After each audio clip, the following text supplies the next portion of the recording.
The rain didn't stop until morning. Emma barely slept that night.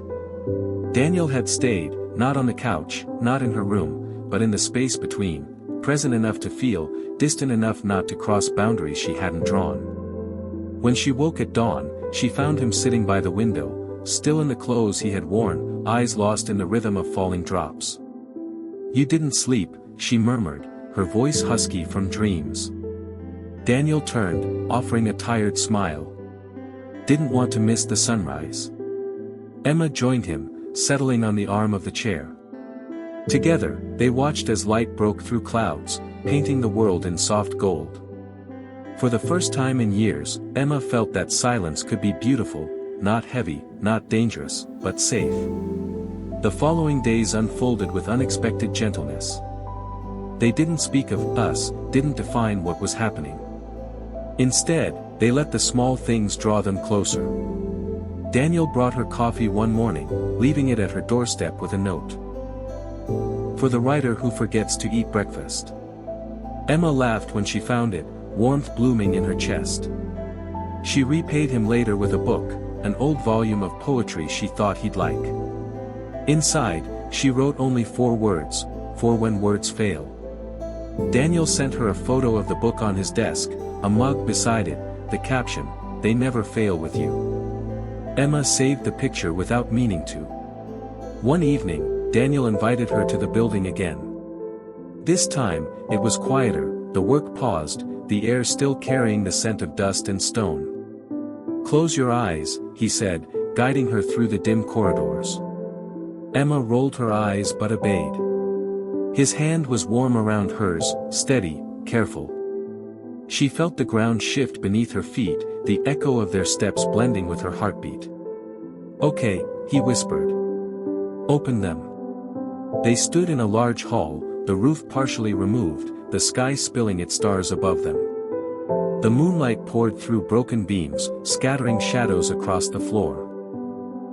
Emma gasped. "It's beautiful." Daniel looked at her, not the room. "It will be. One day." Their eyes met, and something unspoken passed between them, something that felt dangerously like promise. Afterward, they sat on the floor, their shoulders brushing as they shared a thermos of tea Daniel had brought. The air was cool, but Emma felt warm. "You used to talk about this," she said softly. "About creating spaces that make people feel alive." Daniel chuckled. "And you used to tell me not to romanticize bricks and mortar." Emma smiled. "I still think you do. But maybe that's what makes you different." Their laughter faded into a quiet that wasn't awkward, but intimate. Emma's hand rested on the floor beside her, and Daniel's fingers inched closer, hesitating before brushing against hers. She didn't pull away. In that fragile touch, the years between them dissolved. It wasn't sudden, the way they grew closer. It was slow, deliberate, like tending a fire. Emma began to notice the small details again, the way Daniel's brow furrowed when he was lost in thought, the roughness of his hands from work, the softness in his voice when he spoke her name. And Daniel noticed her too, the absent way she chewed her pen when writing, the way her laughter rose like a spark, the way her eyes carried both light and shadow.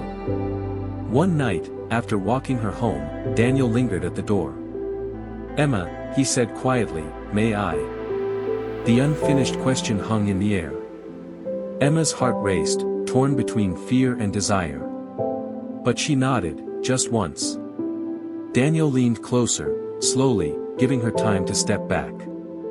When his lips finally brushed hers, it wasn't desperate or demanding. It was gentle, searching, the kiss of someone afraid to break what had just begun.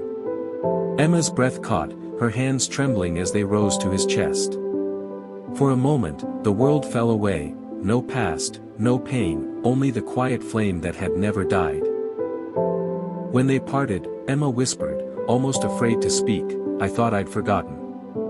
Daniel's forehead rested against hers. "And I thought I'd never get the chance again." They didn't rush after that. Sometimes, Daniel would join her in the kitchen, helping chop vegetables while her mother teased them with knowing glances. Other times, Emma would bring her notebook to the construction site, writing in the corner while Daniel worked, their presence enough without words. One Saturday, they took a train out of the city, walking through fields until they found a hill overlooking the river. Emma lay in the grass, the wind playing with her hair, while Daniel sketched lines in a notebook. "This is what I wanted," he said suddenly. Emma turned her head. "What?" He met her eyes, his voice soft but certain. "Not the city, not the projects, not even the recognition. Just this. Time with you."